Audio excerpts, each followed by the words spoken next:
sweet. But his is the butterfly time of life, and we must not be hard upon such trifling."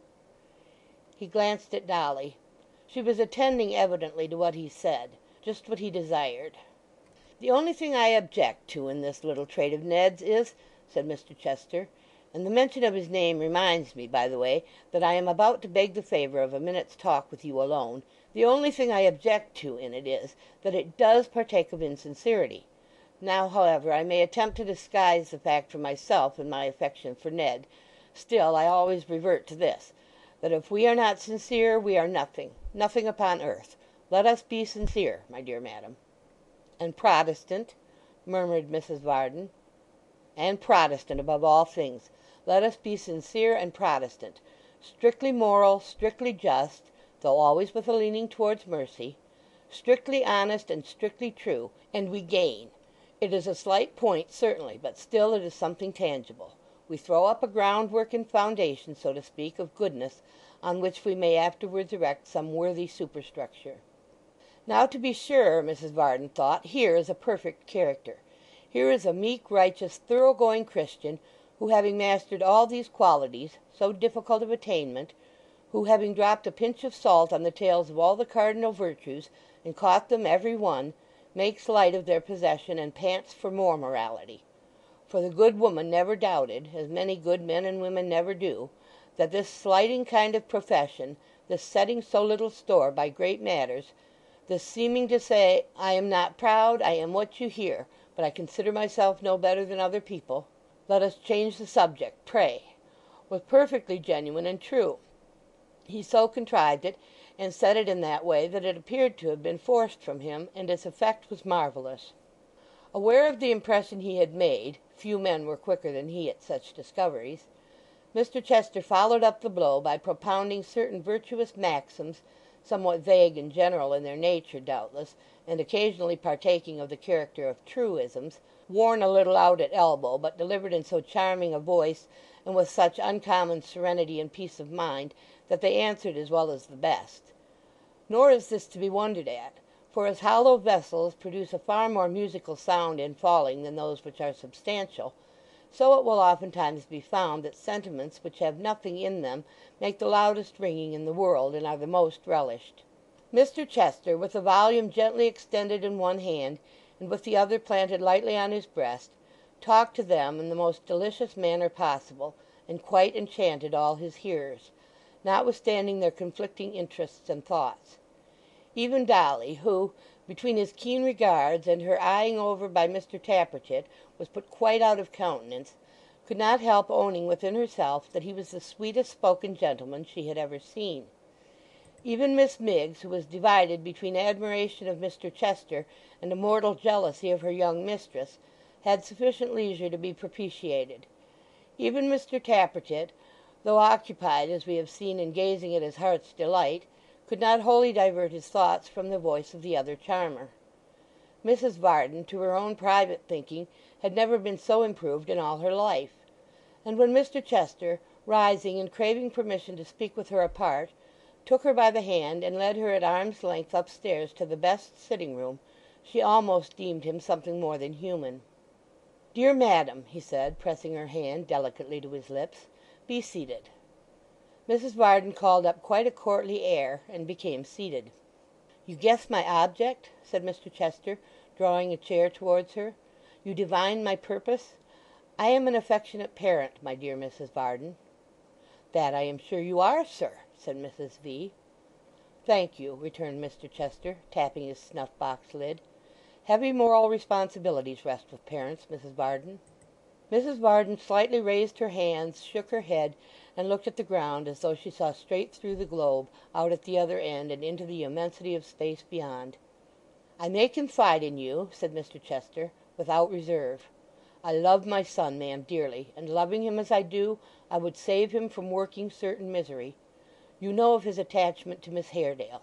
You have abetted him in it, and very kind of you it was to do so. I am deeply obliged to you, most deeply obliged to you, for your interest in his behalf. But, my dear ma'am, it is a mistaken one, I do assure you." Mrs. Varden stammered that she was sorry. "Sorry, my dear ma'am," he interposed. "Never be sorry for what is so very amiable, so very good in intention, so perfectly like yourself. But there are grave and weighty reasons, pressing family considerations, and apart even from these, points of religious difference, which interpose themselves and render their union impossible, utterly impossible. I should have mentioned these circumstances to your husband, but he has—you will excuse my saying this so freely—he has not your quickness of apprehension or depth of moral sense. What an extremely airy house this is, and how beautifully kept! For one like myself, a widower so long, these tokens of female care and superintendence have inexpressible charms." Mrs. Varden began to think, she scarcely knew why, that the young Mr. Chester must be in the wrong, and the old Mr. Chester must be in the right. "My son Ned," resumed her tempter with his most winning air, "has had, I am told, your lovely daughter's aid, and your open-hearted husband's." "Much more than mine, sir," said Mrs. Varden. "A great deal more.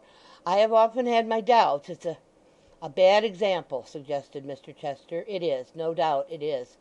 Your daughter is at that age when to set before her an encouragement for young persons to rebel against their parents on this most important point is particularly injudicious. You are quite right. I ought to have thought of that myself, but it escaped me, I confess. So far superior are your sex to ours, dear madam, in point of penetration and sagacity."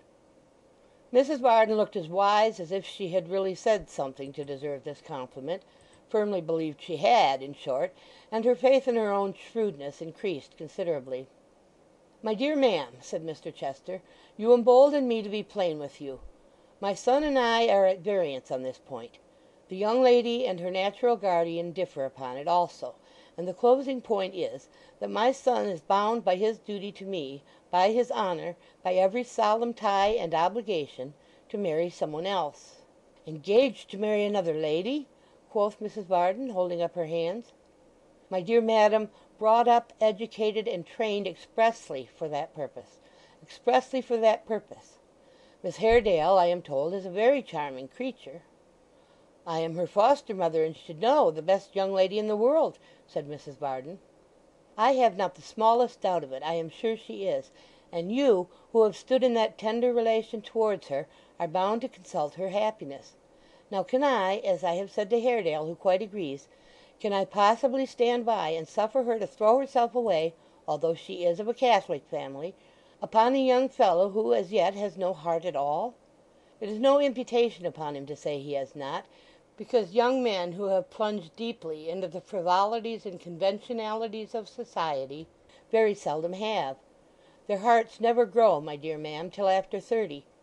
I don't believe—no, I do not believe—that I had any heart myself when I was Ned's age." "Oh, sir," said Mrs. Varden, "I think you must have had. It's impossible that you, who have so much now, can ever have been without any." "I hope," he answered, shrugging his shoulders meekly, "I have a little. I hope a very little, Heaven knows. But to return to Ned, I have no doubt you thought, and therefore interfered benevolently in his behalf, that I objected to Miss Haredale. How very natural! My dear madam, I object to him, emphatically to Ned himself." Mrs. Varden was perfectly aghast at the disclosure. "He has, if he honourably fulfils the solemn obligation of which I have told you, and he must be honourable, dear Mrs. Varden, or he is no son of mine, a fortune within his reach. He is of most expensive, ruinously expensive habits, and if in a moment of caprice and wilfulness he were to marry this young lady, and so deprive himself of the means of gratifying the tastes to which he has been so long accustomed, he would, my dear madam, he would break the gentle creature's heart. Mrs. Varden, my good lady, my dear soul, I put it to you, is such a sacrifice to be endured? Is the female heart a thing to be trifled with in this way? Ask your own, my dear madam, ask your own, I beseech you." "Truly," thought Mrs. Varden, "this gentleman is a saint. But," she added aloud, and not unnaturally, "if you take Miss Emma's lover away, sir, what becomes of the poor thing's heart then?" "The very point," said Mr. Chester, not at all abashed, "to which I wished to lead you. A marriage with my son, whom I should be compelled to disown, would be followed by years of misery. They would be separated, my dear madam, in a 12-month. To break off this attachment, which is more fancied than real, as you and I know very well, will cost the dear girl but a few tears, and she is